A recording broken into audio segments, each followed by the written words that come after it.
What's going on, guys? I'm Aaron from PhoneDog.com, and NVIDIA's Tegra 2 processor is finally available on the market in a smartphone. The Motorola Atrix 4G out on the market right now, $199.99. If you buy the laptop dock, that kind of sets it up as a mini laptop, if you will, it's $499 out the door for everything. Otherwise, if you go back in the next day, it's $499 for the laptop by itself. So you're going to have to make that split decision as to whether you want the laptop at the point of sale or if you want to pay more in the coming days and weeks after you've tested the device a little bit. But it's a cool device, 1 GHz NVIDIA Tegra 2 processor, dual core, Android 2.2 with Moto Blur, 5 megapixel camera, HD capable on the video front facing camera as well, 4-inch QHD display. It's loaded and it's $199, so it's right in that sweet spot.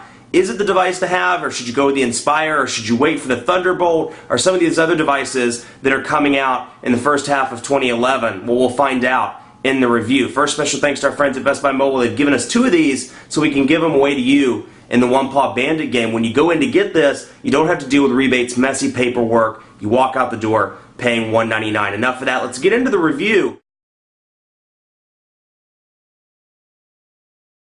I actually want to show you how the biometric scanner works because it's a pretty cool little feature on this device. Let's go to location and security. We're going to set up a screen lock. We're going to do a pattern, a fingerprint. We're going to enroll those. And our PIN, it offers you the opportunity to set up a backup PIN. It actually doesn't give you the opportunity. You have to set up a backup PIN. So if for some reason your fingerprints don't swipe, you can always enter that PIN as a backup. So let's see, 3 and 8 swipes. So let's do the right hand fingerprint.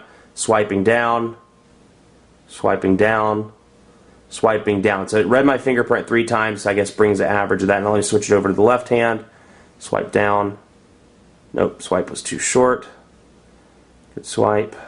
So you can see what it's doing. It's registering my fingerprints, and then instead of entering in a code or doing a drawing, I can put it in that way. So let's hit done, and it's locked. So when I close it or turn it off, turn it back on, instead of going through and doing the unlock, I can just simply do that, and it brings me right in to the device. So is it functional? It's one of those things. I mean, I wouldn't buy the phone based off of a biometric sensor, but it's certainly a cool piece of technology that this device has out of the box. Let's take a look at Gmail, because there are some changes, and if you watch my videos, I do cover this pretty regularly, but for those that don't, you'll notice some minor things like there's the header that stays at the top. When you're scrolling through the email, excuse me, when you're scrolling through the top, or scrolling through the email, it stays at the top, and you have your typical archive, delete buttons that you had before, but those are at the bottom, and then the ability to reply all, and forward, it's up at the top now. So some minor improvements, the ability to check your folders from here, and the ability to add new accounts from the top as well. So one of those things, it makes it a little bit more easier to replace, or it makes it easier to pull from Outlook, and you kind of transition from Outlook to Gmail, or transition from your old mail account and email over to Gmail. Definitely a functional application. Just to have a look at the camera, it's a 5 megapixel camera, as I said, and picture quality to me has been better than Motorola's 8 megapixel camera offerings. It seems like they've made some improvements to this device as opposed to some of the past Motorola devices. Now, it doesn't have a physical camera button, and you know how much that annoys me, but when you press and hold the shutter button, the electronic shutter button rather, take the picture. So move out a little bit. Let's do a sample picture of the Click 2's keyboard. So picture quality is certainly not bad. I'll bring it up so you can see. Let's do this one. And picture quality, definitely doable. You can easily make out the keys. The silver on the hinge looks good. Then here's the first one I took that was a little bit closer. I'll show you the video I shot the other day at 720p so you can get an idea of the camcorder. The colors are pretty good. Atrix 4G came out today on AT&T, and this is a test of the 720p video recording. So you can see the colors, the stop sign, the leaves here, the way this looks. I mean, pretty nice. The audio quality much better than the Galaxy S4G that I tested earlier in the week. And so overall, I've been pleased with the media functionality. The HD camcorder definitely good.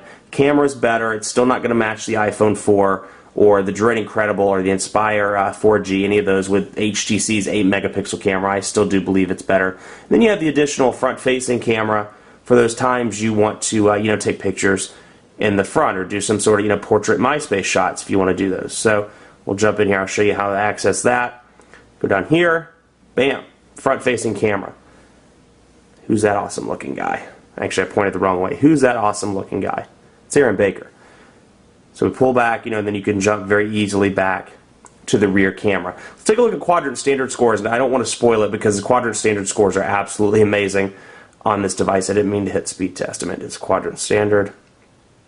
Absolutely amazing. And while that's running, I'll talk a little bit about call quality. I did use this device, threw my SIM card in, used it as my device, and have been using it since Tuesday when the device launched. And I've been very impressed. I mean, call quality, the earpiece is absolutely fantastic, minus those issues. I mean, the thing that really turns me away from this device, for my personal use at least, is the lag. I mean, the occasional lag in terms of the unlock screen, in terms of the keyboard. It's minor things like that that frustrate me over time. It may not frustrate you. You may not even notice it on your device, but it was certainly, troublesome for me. Otherwise, call quality is fantastic.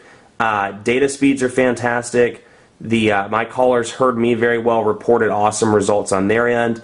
And battery life has been surprisingly decent. I mean, it has a bigger battery. It's just over 1,900 milliamps. So it's a nice large battery to get you through the day. And in my testing, at least, by the end of the day and going into day 2, I was at 20%. So with moderate use, you are able to make it through the day in most cases. So pretty impressed that even with a Tegra 2 processor, that bigger battery compensates for it.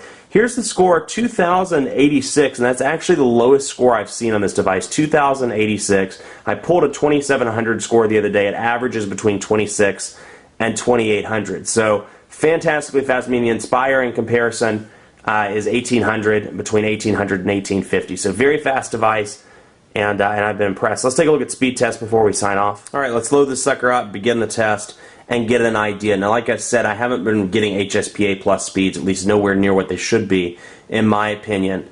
That said, AT&T's 3G is pretty decent around here, so HSDPA speeds about 2.2 kilobits per second, or megabits per second on the upload.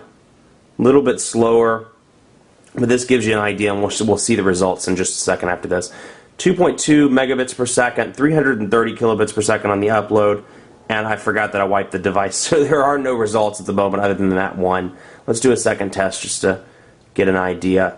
But, obviously I should be in the 5 to 6 megabits per second range at least, and I'm not yet, leading me to believe that HSPA Plus hasn't been turned on yet. I mean, usually we're the first market. Actually, for HSPA, we were the first market in the nation to get HSPA. So I imagine, we'd be very, very quick to get HSPA Plus as well. 2.2 megabits per second, 327 kilobits per second on the upload. So right around, 2 to 3 megabits per second.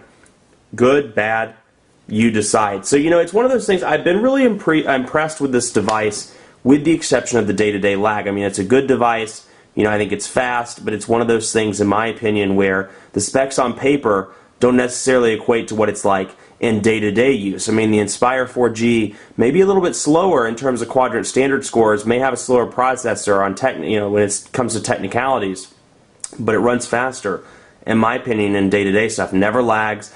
Pull the notification bar down, it works every single time.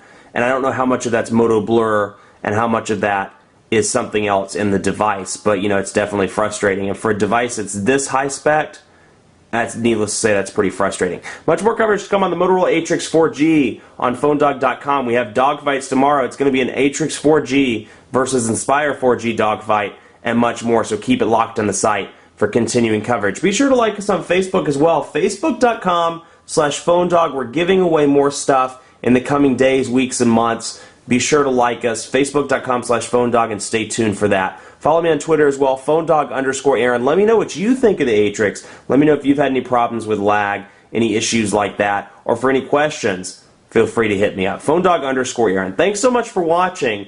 We'll see you next time.